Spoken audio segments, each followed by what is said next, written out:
I was trundling along the M4, lickety split for quite some time. The water temperature went up, the oil pressure came down, and there was a bit of a rattle, and so I came home on an RAC truck.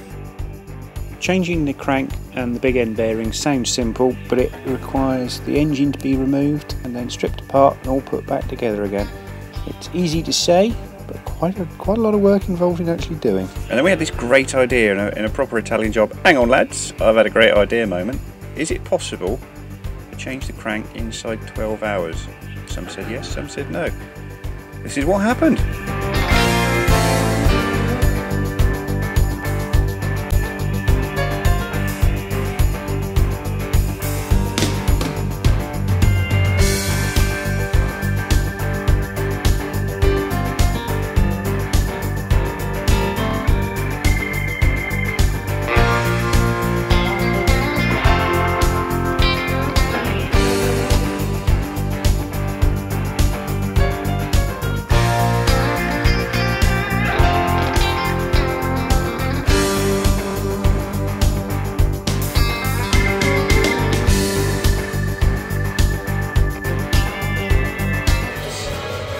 Yeah, that's that would be a big end, completely trashed. It should look something like that. There's evidence of wear on most of the other bearings, which would indicate oil starvation of some description. Taking the oil pump out as well. Got a new oil pump. Luckily, in a Blue Peter moment, we've got a new crank. Here's one we repaired earlier. Having discovered that we run a big end, it's taken a large lump out of the crank as well, and possibly a bit of main damage on one of them. Crank needs a regrind, we need to get some new bearings in. So in probably Peter style, here's one we made earlier. And now for something completely different. Torrage!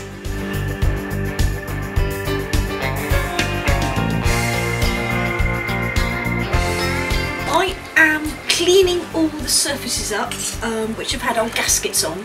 It's very important to scrape the old gaskets off and get the surfaces absolutely spotless so that when you put the new gaskets on, they seal absolutely perfectly.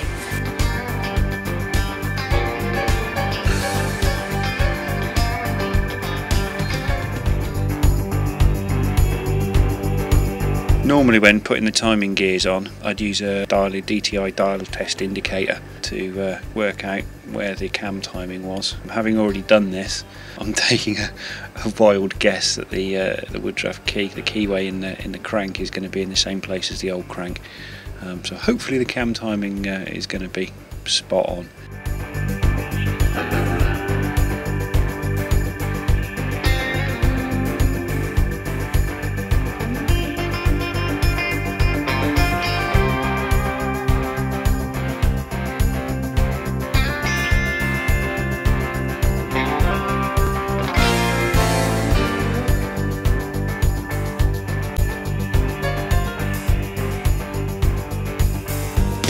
Mini engines don't have to leak oil.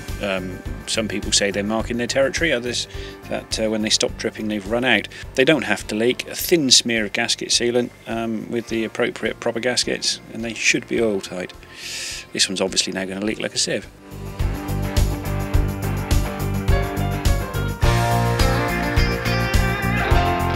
Installing the flywheel housing and primary gear oil seal, it's very important to make sure that there's no damage to the lip of the oil seal, hence using special tools to do it. It's also vitally important to bend over the lock tabs on the flywheel bolt. Primary gear oil seal installed to exactly the correct depth with no damage.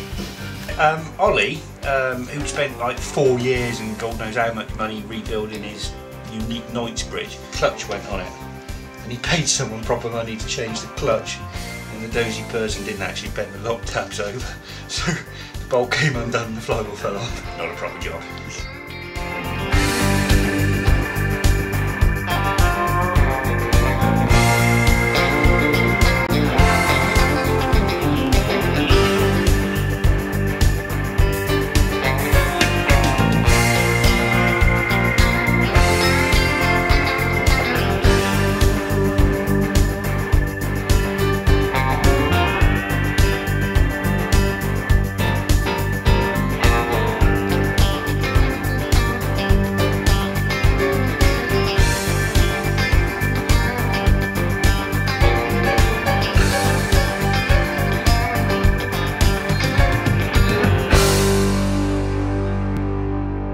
Every time I take an engine out, I mark the engine crane.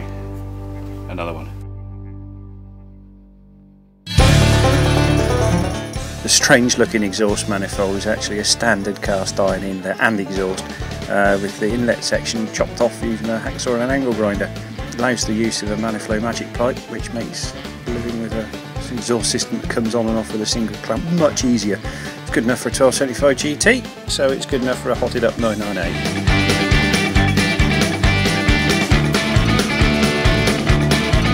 1, 2, 3 dizzy. We're at top dead centre.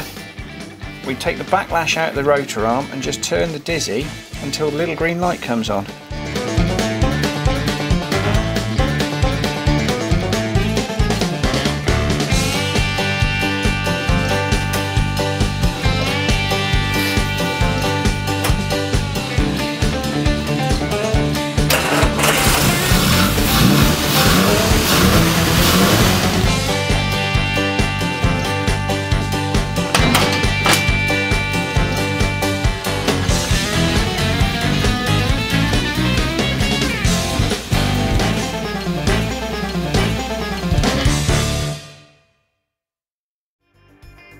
I'm a tiger. Arr.